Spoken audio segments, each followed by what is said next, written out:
Let me introduce myself. My name is Roopal Saran. I am honored to be the Executive Director of LCNV. When we last held the inaugural version of this event, 3 years ago this week, we planned it because we wanted to invite you as attendees to be part of the joy that our team of teachers and staff feel every day as we jubilantly celebrate the accomplishments of our students, our teachers, our volunteers, our staff. We know it is our privilege to serve this community and make meaningful connections with our neighbors, and we are thrilled to honor this work by sharing it with you. Each day, we listen to and we are touched by the stories of our learners. Most recently, we've been listening to the stories of the 168 Afghan newcomers that have registered in our classes in the last several months. Shocked by what they have endured and inspired by their resilience and their commitment to make a new life for themselves here in Northern Virginia. I'm pleased to introduce to you today our student speakers, and our first speaker will be Abdul Halim Sultani. Abdul Halim and his wife and their 4 children came to the United States in October 2020 from Afghanistan, and he joined our classes this past winter. As you can imagine, being a refugee is complicated in many ways. Some details aren't always safe to share, and we really appreciate Abdul Halim's graciousness and his willingness to share his story and wanted him to do so in a way that was most comfortable to him. As a result, we will be sharing his story via video today. This is Abdul Halim Sultani, born in Kabul, Afghanistan, 1974. My father, a taxi driver, take me out of school at age 10 to work as a mechanic helper because we needed the money. And set it off school, I tried to learn everything about the cars and trucks. All my life, I just work. And now, many years later, I am the owner of a used car dealership in Kabul with over 20 workers. In October 2020, we got our special visa from the American Embassy, and my wife and I and our 4 kids arrived in the USA. I have an 11-year-old son and 3 daughters. If we were in Afghanistan, my girls could not go to the school. Today in Alexandria, I still operate my car dealership in Kabul by call phone with my workers. But now, my number 1 goal is to learn to read and write good English. That is the most important thing because in a new country, you have to learn the language for your life, for your work, to find money, to pay rent, to buy food and clothes, everything you need for your kids. You have to do the hard work. This winter was my first class with LCNV. It was a very good experience for me. 6 months ago, I could not write my name or street address in English. Now I can fill out form for my kids or myself or my wife at the doctor. I am feeling very good. When you don't know, you have to ask, you have to find a solution for yourself. I find out that I want to take more classes with the LCNV. When I started out at LCNV, I had to listen very hard, but Miss Vishali had a very good accent. She helped me repeat words I don't understand. Miss Debbie helped me with my resume, print it out, and mail it to my home. Also, I love it conversation with my classmate.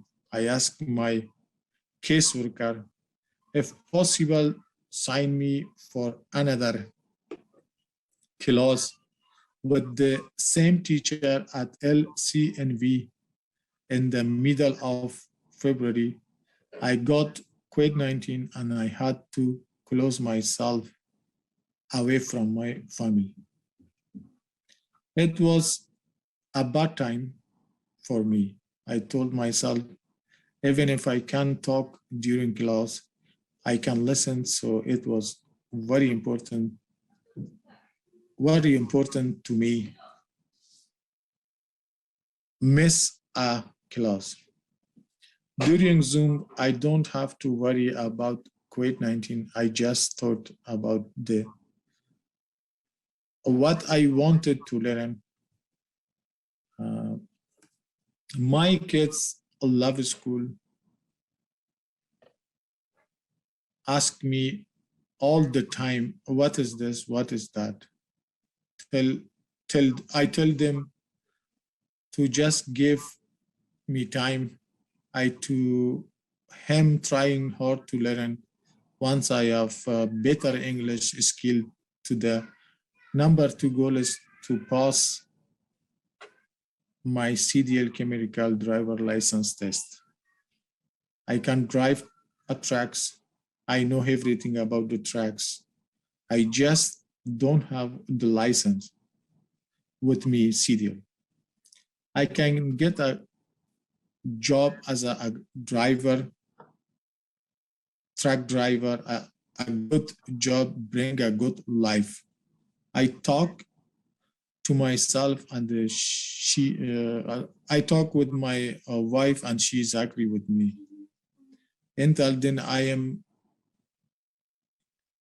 a left driver and I still owner of the used car dealership in Kabul.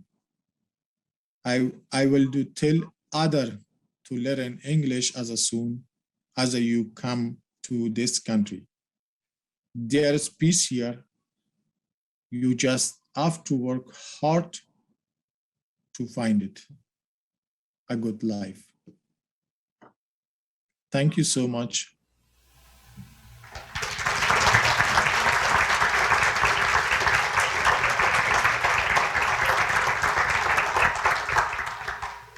Many thanks to Abdul Halim for honoring us with his history and his kind words.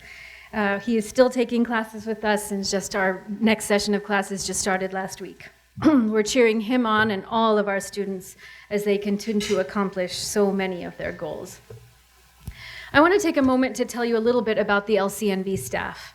My fellow staff members at LCNV are some of our learners' absolutely biggest advocates. At every pass, they are there to design curriculum and develop innovative and effective programs, cultivate relationships, and share widely the tremendous stories of our learners' successes. They problem solve and improve things continuously, all the while being fantastic team members and looking out for each other and staying focused on serving our students. Without them, LCNV would not be able to do what we do.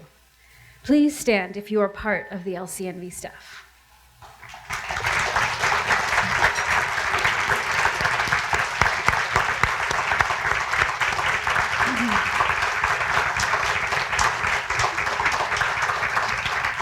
That's it. You'd never know it. We are a staff of 15 people.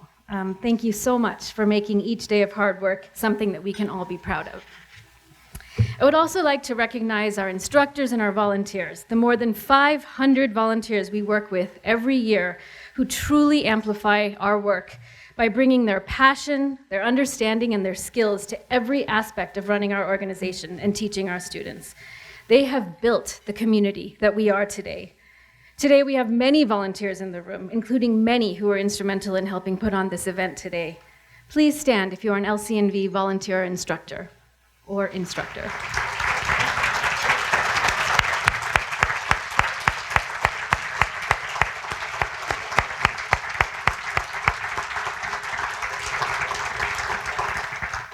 Thank you again for all that you do. We, alongside our legion of volunteers, feel a great connection to LCNV's mission, which states that we teach English so that they can more fully and equitably participate in the community. So what does it mean to more fully and equitably participate in the community? I think it means being invited to a seat at the table where decisions for a homeowners association or a parent-student association at school are being made. I think it means feeling confident enough to communicate to elected officials how needs can be met. It means appreciating the many resources that our community offers and having the language skills to utilize those resources and also to share information about them with others so that they may benefit as well. And it means being looked up to by your neighbors as a leader and someone who has influence. The inclusion of the input of our learners significantly elevates the quality of our community and our lives. To that end, we were thrilled to be invited to partner with Fairfax County Opportunity Neighborhoods to offer our first English class with their Community Ambassadors program this past fall. And for just this purpose, to focus on the inclusion of our neighbors.